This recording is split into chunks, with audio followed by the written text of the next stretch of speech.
नदवी साहब, मैं खुदा को मानती हूँ, पहले मैं इसी प्रमाइस से शुरू कर रही हूँ और ये बता रही हूँ आपको, मैं मानती हूँ, लेकिन कुछ सवाल हैं जो जावेद साहब ने उठाया, उसका जवाब आपको देना चाहिए।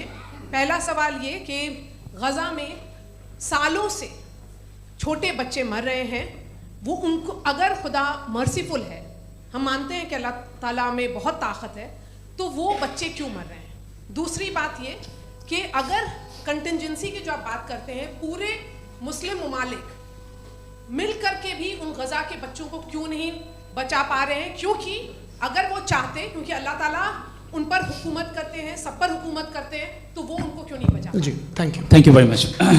बहुत अच्छा किया आपने इस चीज़ को जिक्र कर दिया, मैं इसको और अच्छे से एक्सप्लेन करने की कोशिश करता हूँ। देखें, जहाँ तक आपने कहा कि गज़ा के बच्चों को मारा जा रहा है, देखें दो वर्ल्ड व्यू है, एक एथीस्टिक वर्ल्ड व्यू, एक थीस्टिक वर्ल्ड व्यू है। बच्चे मर रहे हैं दोनों वर्ल्ड व्यू में, लेकिन हमारा वर्ल्ड व्यू कह रहा है कि रिकॉम्पेंस है, ये कह रहे हैं कि उनका मरना बेकार जाने वाला है, कोई उसका रिकॉम्पेंस नहीं है, चूंकि इनके यहाँ आखिरत और अल्लाह का कोई तसव्वुर या गॉड का कोई तसव्वुर नहीं है।